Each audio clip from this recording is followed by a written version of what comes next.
السلام عليكم ورحمة الله تعالى وبركاته. اليوم ان شاء الله فيديو جديد، طاط جديدة.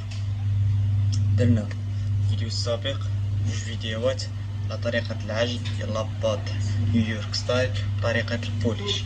اليوم ان شاء الله بإذن الله غنديرو لاباط شيكاغو اللي معروفة بزاف، بيتزا ديب ديش سامبش. باش غنعجنوها الطريقه اللي غنعجنو بها، غادي نعجنو التقنيه ديال البيكا. غتبقى لنا كاليفورنيا غنعجبوها اوتوريزي، والاخرى غنعجنوها اون ديريكت. ديك اون ديريكت الطريقه ديالي اللي ما تعرفش بها. وما علينا، البيكا شنو هو هاد البيك وكيفاش؟ بقاو معايا.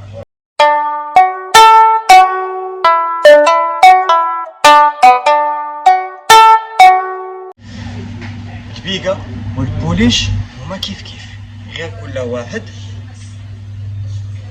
الطريقه ديال الخدمه ديالو. البوليش كيكون سائل، البيكا لا، كتكون متماسكه ديال بصح، كتكون بحال شبه عجين. البوليش الطريقه ديال التخليط ديالو بوحدو، المقادير ديالو بوحدو، والبيكا الطريقه ولكن هما نفس الدور، هما كيعطيو واحد اللوغو زوين. هادو هما اللي مشهورين بزاف من ناحيه البيتزا. اما من ناحيه الخبز كاينين ثلاثه اخرين، كاين سبونج، كاين ثلاثه اخرين. فيديو جاي ان شاء الله غنديرو لكم هاد القراعي هادو اللي كنوجدهم كنجمعهم باش ندير فيهم القراعي. اما الخميره الطبيعيه يمكن ان شاء الله اليوم ولا غدا غنوريكم كيفاش نخديوها باش تبقى لكم دوز لكم بزاف ديال الوقت وما تضيعش. دابا راه عندي 13 يوم في الثلاجه، وانا درتها قبل يعني شي 15 يوم 16 يوم دابا، وراها اش غنقول لكم باقا كيما هي. ما علينا، شنو غنحتاجو في المقادير ديال البيكا؟ كيلو ديال الدقيق. الدقيق ديما كنقول لكم يكون ممتاز الخاص بالبيتزا، ما كانش ديروا اي دقيق عندكم، ولكن السم ما غيدخلكمش بزاف.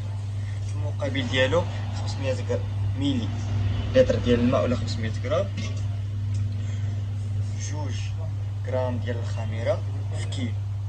ديروا نص كيلو ديروا غرام، يعني شوف انا عطيت لكم كيلو ديال الدقيق، نص لتر ديال الماء. مثلا انت غدير غير نص كيلو غدير 250 ملل، يعني غدير رابعه، يعني غدير 100 غرام غدير 50 غرام، المهم لا مواتي. الخميره حتى هي غنقسمها دابا، هاد جوج نقسمها على 5 بحال هكا، 2 غرام في كيلو. وهادي ما غندير هاد الكميه ماشي كامله غنديرها، هادي غنديرها نقسمها، غنزمها واحد المواتي باش ندير بها العجين، ما غنديرش البيكا كومبلي. صامارش. دابا المقادير ديال البيكا قلتها لكم: كيلو ديال الدقيق، 500 ملم ديال الماء، 2 غرام ديال الخميره.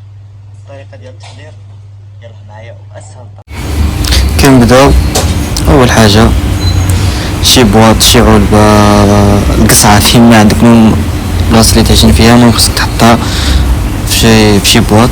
تحط الطحين هو الاولاني، الخميره، من بعد كتخوي الماء ديالك كومبلي، كتجمع المكونات كاملين، يعني 3 المكونات كتحطهم كاملين تدريجيا حتى تجمع ماشي مكونات ما كيتحملوش هنايا. كتبقى تحرك الوعاء مزيان في الاول باش تكون المكونات يتجانسوا مع بعضياتهم. نقول لكم واحد الحاجه، هنايا راه ماشي كتعجن، غير كتخلط المكونات، كيتخلطوا وصافي. نزيد لكم حاجه واحده اخرى، هنا ما كيكونش شي عجن، يعني ماشي كتدلاك ولا كتبقى تعجن بيديك، لا هنا غير كتبقى تخلط باش ديك الخميره والطحين يتجانسوا مع الماء وصافي، وكيخرجوا بحال شي خيوطه، يعني ما كيكونش عندنا واحد العجين صافي. كنبقاو نجمعوا. وحاجه واحده اخرى، ما خصش يبقى الطحين بوحدو معزول. اش كتشوفوني انا كنبقى نخشي يدي من الفوق وكنقلب، خصو حتى حاجه ما تبقى، يعني الطحين كامل خصو يدوب في ديك الماء، يتجانس مع ديك الماء كامل كومبلي باش البيكا ديالنا تصدق مع الجوانب كاملين. كتبقى تدور مع الجوانب كاملين. ما بغيتش نزرب عليكم الفيديو باش تشوفوا المراحل كاملين، حتى ديجا كنت كندير فيديوهات قصار، درت البيكا قبل، درت البوليش قبل، ولكن بزاف ديال الناس قالوا لي راك تزرب الفيديو. انا درته بالعرض البطيء كما عادي كما كنخدم. راه هي دغيا كتوجد 5 دقائق البيكا ديالي تكون واجده. كنبقى نحرك بيديا بجوج كما كتشوفوا، كنفتلهم كاملين باش حتى شي حاجه ما تبقى، كنقلب مع الجوانب كاملين باش حتى شي حاجه ما تبقى. كما كتشوفوا كنقلب مع الجوانب ديالي كاملين باش البيكه ديالي تجهز مع بعضياتها. وهنا صافي وصلنا تقريبا للنهايه بلا البيكه راه وجدات. دابا غير كنقلبها باش هذيك الطحين اللي كيكون في الاسفل ومع الجوانب يتجمع مع ديك الشظايا ديال الطحين اللي موجودين، كيجيو بحال شي خيوطه ديال الطحين، بحال شي خيوطه هكا. وهذه هي البيكه، ولكن اللوغو ديال البيتزا باش كيخرج بالبيكا ولا بالبوليش كيخرج بواحد اللوغو زوين احسن من الاوتيليتي. علاش؟ حيت كيكون واحد التخمير مطول هذه من جهه. ثالث حاجه شنو هي؟ كيعطيك واحد السمك كبير، العجينه ديالك ما كتقطعش البتة. كما كتشوفوا هذه هي البيكا كتخرج على هذا الشكل هذا. كما قلت لكم ماشي عجين، غير كيكون بحال طحين مخلط وصافي كتخلطوا هكا. هذه هي البيكا، هذا هو الشكل النهائي ديالها. كما كتشوفوا حتى شي حاجه ما كتبقى، ملي كلشي كيكون مخلط كيبقاش عندنا الطحين مع الجوانب. كما كتشوفوا الطحين كامل مخلط مع الماء والخميره هكا. هذه هي البيكا، وهذه هي الطريقه الصحيحه ديال البيكا. شرحتها لكم بالشرح المبسط، ديروها تقدروا تستعملوها حتى في لاباط نيويورك ستايل.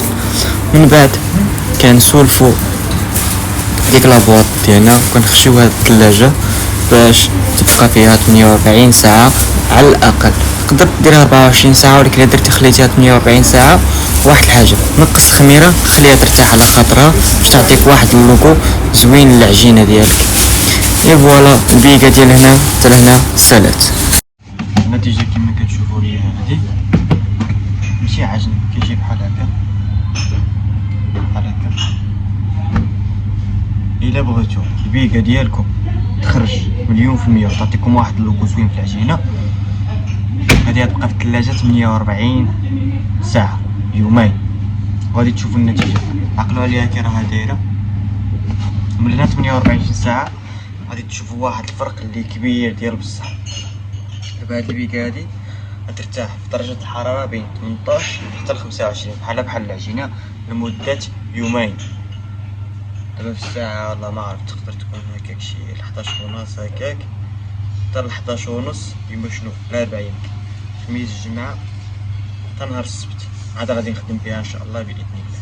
حتى لهنا الفيديو ديالنا يكون صافي. المقادير ديال البيكا قلتها لكم، شنو هي البيكا شرحتها لكم.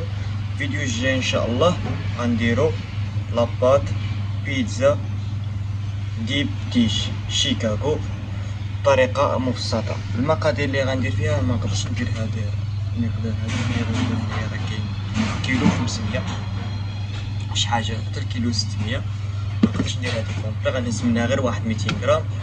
يعني بلا ما نحرق عليكم المراحل، تسناو الفيديو الجاي، ما تبخلوش علينا بجيم وبارطاج. تهلاو.